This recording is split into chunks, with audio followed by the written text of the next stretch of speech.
name is Andrew Min. I am Korean American. I was born and raised in Champaign, Illinois. My father was there working, and my mom was a school teacher. My dad was an engineer. It's a really small town. It was mostly like, black and white people, and there's a handful of Asians, but yeah, I have an older sister. She's about 4.5 years older than me, 5 years older than me. And yeah, my parents got divorced when I was in 4th grade. And so that kind of changed everything up. But my parents had actually had an arranged marriage. And so even growing up, we could always kind of feel like something was wrong in the house. Not that arranged marriage was wrong, but that they were never in love. So we kind of felt that. So that's kind of like my background, kind of growing up in that household. My parents, well, I didn't feel safe at home. I definitely didn't feel safe at home. I felt like I was walking on eggshells a lot of time. For a long time, when I would think about my childhood, when I think about when I was a kid, I wouldn't remember all the details, but I just would have this vague sense of sadness. Like, okay, my home was unhappy. People were not happy. People's needs were not being met. And I think I could feel the weight of that. I didn't understand exactly, but it made me feel unsafe. So I think even early on, when I saw my parents not having their needs met by each other, I was really sensitive to that. And when people aren't having their own needs met and they're feeling empty or distraught or distressed or going through their own mental illness, their own depression or their own anxiety, I felt like it actually made me feel like mine weren't important, because my parents can't take care of me because they're going through their own stuff. So I'm very sensitive to, like, are they happy? Are they okay? As long as they're happy, as long as they're going through as long as they are smiling and happy, then they're going to be there for me. But if they're going through something, then everything's wrong. Definitely more in Asian American families, because since there's that more of a sense of, what do you call it? Like corporate identity, of where who you are reflects on who I am. And rather than, as opposed to more individualized, like, I feel connected to you and I want the best for you, but I'm me and you're you. But in an Asian American society, it's a lot more like, no, who you are reflects who I am. So if you do bad, I look bad. If you do something that makes other people uncomfortable, they're looking at me and think I'm doing something wrong or failing. And so I think there's a different kind of pressure that comes in Asian American families that is a lot more painful or difficult. To be honest, I don't know if I experienced that. My parents never, I feel like they didn't. Yeah, so I started becoming more aware of what was going on in my family and the things that I experienced as a child when, about a year ago actually, I was doing some training. I was working with some foster youth, and I was doing some training about dealing with childhood trauma and behavioral disorders, stuff like that. And one of the things I had read was talking about unhealthy child, settings, environments, and homes. And I was getting all these flashbacks of like, oh my gosh, I think I fit into these categories.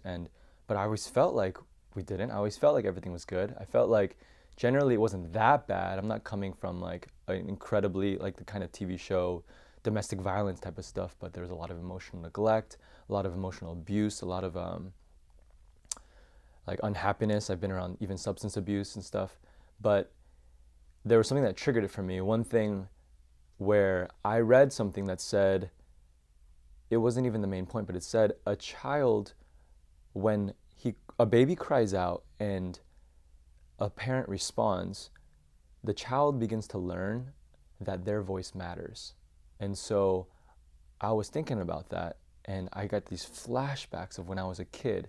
And I don't remember how old I was exactly, but it was some of the earliest memories I can remember. Like, I was super young, and I remember waking up in the middle of the night and hearing my mom crying in the other room on the phone. And I go, and she's in the kitchen, and I see, and I'm in the shadow, and the light's on in the kitchen. I hear her, and she's on the phone, and she's arguing with my dad and saying, Dad, you're not being a good father. Your kids need you. Where are you? Why aren't you home? And I don't know what's going on, but I'm feeling this, something's wrong, something's not good. And I get really scared, and then you hear the other line go quiet, and then she just stops talking, and she hangs up because he hung up on her. And she just breaks down on the floor, gets on her knees, and starts weeping. right? Trying to be quiet because me and my sister are in the other room sleeping. And I remember getting so scared and not understanding what was going on, running to my room and just start crying out for my mom, saying, Mom, Amma, Amma, come, can you please? I didn't say anything, but what I was saying was, come comfort me, come, I don't know what's happening, come tell me everything's gonna be okay. And I'm crying, and she never shows up. And I spend maybe 30 minutes, an hour crying out for my mom to come, and she never comes. And then I get quiet and I'm a little bit confused. And then I hear my mom walk down the hallway, and then I hear her door close and she's in the other room. And I remember just thinking that moment, there's something so wrong with my mom, she can't come to me. And that just burned in my mind. And I think even from that started beginning to realize, like, or beginning to tell myself that my voice doesn't matter, that their needs are more important than my needs, that things are wrong. And unless other people are happy and okay, then everything's wrong. Yeah, so growing up, what would happen was dealing with that, with what happened with my mom, I started to feel that my needs were secondary and I needed to make sure everyone else was happy. And what would happen was, if they're happy, then I'm happy. And then more and more, it's just a sense of, if I can just make everyone else feel good, then everything will be at peace. It was never a question of, but what are my needs? What do I need? And what do I need to be heard as well? It's just, as long as you're good, I'm good. As long as there's no one rocks the boat, as long as there's no ripples in the water, then everyone's happy, everyone's good. Then I'm gonna be happy. I won't get hurt, I won't be in danger or anything. But I think what started happening for me is that I got a little older, and I was a youth pastor for about 6 years, and there was a moment where I am doing everything that I felt like made everyone else happy. And people were, not literally, but they were applauding me. You're doing such a great job, we're so proud of you, and look how far you've come, look at all the great things you're doing. And I feel like everyone is so happy for me and proud of me, but I was just miserable. And it was really ugly. I was working at this big Korean church, and I felt like I had this reputation to uphold, and I had this sense of respect from everybody, and I had to continue to prove myself. And I started dealing with this intense performance anxiety, being unable to sleep, waking up in the middle of the night, like, can't catch my breath, and constantly telling myself, I can't do this, I can't do this, I can't do this. But I also felt like I can't fail the people around me. I had this image, people are gonna be so upset with me, people are gonna be so disappointed in me if I can't maintain this level of performance or this level of goodness. But what happened was that I hit this breaking point where I woke up in the middle of the night one night, and really early in the morning, because I had to go open the doors early to the church for this one grandma who's gonna come and pray at church. And I just woke up sweating, it was really hot, and a mosquito was buzzing in my ear. I'm just infuriated and so angry and so stressed out and so tired and so just done. And what I did was, I told myself, I can't do this anymore. I can't pray another prayer. I can't lead another meeting. I can't give another message. I can't do any of these things. I need to get away as soon as possible. And I bought a one-way ticket to Korea. So I bought a one-way ticket to Korea. It's kind of a long story, I'm sorry, but bought a one-way ticket to Korea for 2 days later. I didn't tell a single person. I told my senior pastor, I'm sorry, I'm dealing with a family issue, I need to go to Korea. And 2 days later, I packed up all my stuff, went to the airport, and left. Didn't tell a single soul, didn't tell anybody, because I was so terrified of disappointing everybody. So I'd rather just not face it. I don't want to deal with the questions. I don't want to have to deal with explaining myself. I don't want to have to deal with showing people that even though they all thought I was doing such a good job, that in the inside I felt like an imposter, or I felt like I was failing, or I felt like I had to prove myself, I had to maintain this image, and I just ran away. And so yeah, I think all this needing to prove myself and needing to live up to a certain expectation that I even placed on myself, or to make everyone happy or to make everyone proud of me, it just drove me to a place where I kind of broke, and where where I really fell apart, and I couldn't do it anymore. Correct. Well, one of the main things, trying to learn how to rebuild, learning how to become healthy and dealing with my mental health and my anxiety and performance anxiety and image issues, I realized that I only felt special. I only felt loved when I felt like I was special. And what I mean by special was exceptional and better than other people in a certain way. And only if I can stand out in that way, then I'm lovable or, worthy to be loved. But I think all that falling apart, what it did for me was make me feel like now no one's going to love me. Now no one is going to, everyone's going to see that I'm not special, that I'm not some exceptional person. I'm actually very ordinary and I'm not very capable of as much as they all had hoped. And I was so afraid of facing that everyone's going to be so disappointed. But what happened was I came back and I remember I had this moment where I had got a bunch of people together and I was just telling them what I was going through and what led to that breaking moment. And people were just looking at me and nodding their heads. And I was telling them, I realized I'm actually, it's hard for me.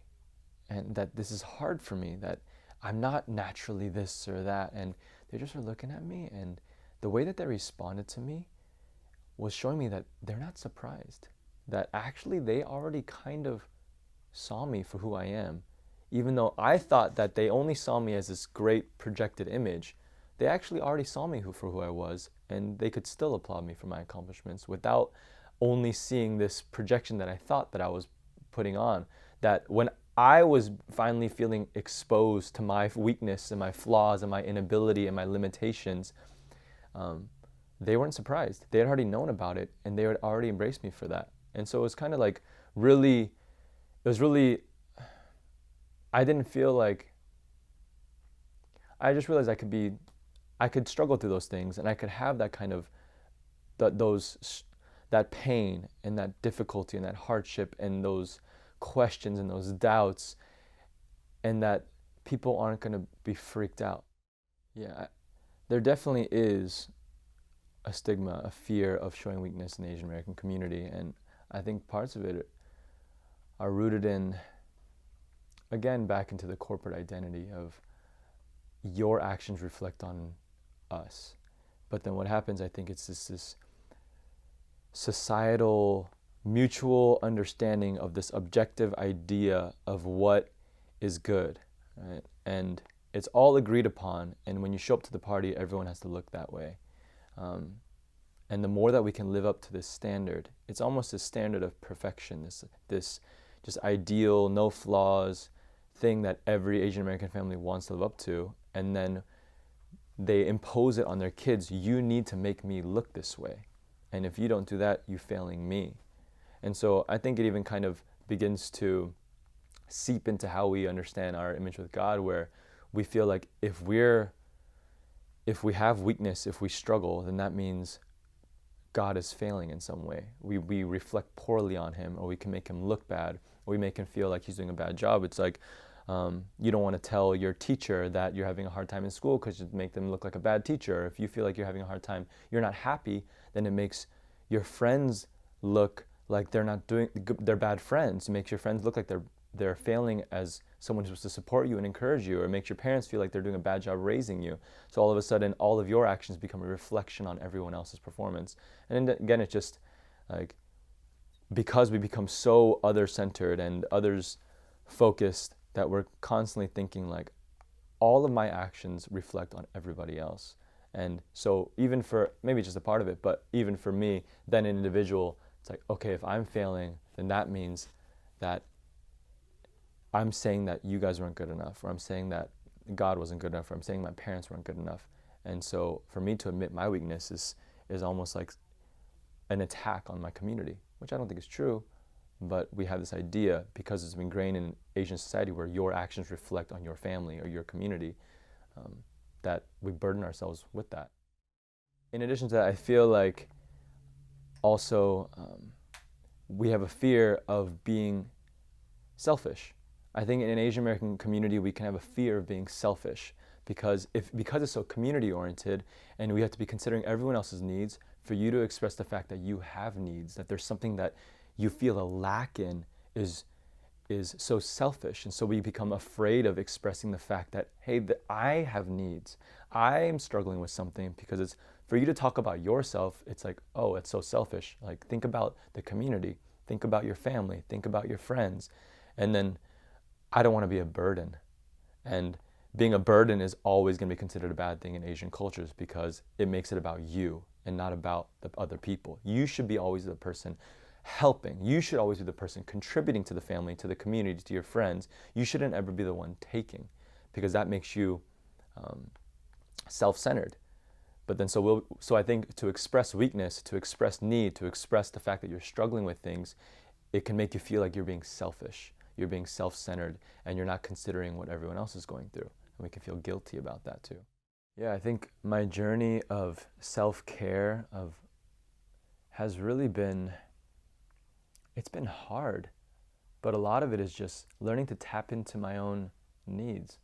I realized actually, and I feel like I sound crazy when I say this, I've become so unaware of my own needs that I don't know when I'm tired. I don't know when I'm hungry. I don't know when I'm thirsty. It's like, I don't feel it until it gets extreme. And I can just keep going and just realize I don't even know that I'm tired, right? And so a lot of it has just been stopping and learning to just feel my own physical needs, and then learning how to even tap into my emotional needs. Okay, what do I need? What am I lacking right now? And learning to identify what the needs, because sometimes I might even feel something but not know what I'm looking for. I just will feel like something's wrong, and needing to stop and take time and ask myself those needs. So it's kind of rediscovering the voice of what is my body, my own soul saying I need, and recognizing even as a child, I think of a child and how it's not wrong for a child to express need. It's how we were designed. You know, kids, when a kid expresses need, he's being a kid. He's understanding that he is dependent. And I think as adults, we start thinking like to express need makes you childish or weak, but it actually is just touching on essential human things that we all need. I also think too, in that self-care journey is realizing that when I'm able to express needs, I'm actually inviting people into a deeper relationship with me. And so I think a lot of what I've always wanted was like approval and closeness, and for someone to say that I'm good and that I'm loved and that I'm acceptable and worthy. But trying to do it in a sense of where I'm going to make myself be that on my own, and then you give me the stamp of approval, and then you'll give me the love, reward oriented. But realizing actually intimacy and deep relationship, meaningful connection comes out of mutual vulnerability, which I think is about expressing need. And when you can express your need to somebody, you're allowing them to be there. And sometimes actually people love that.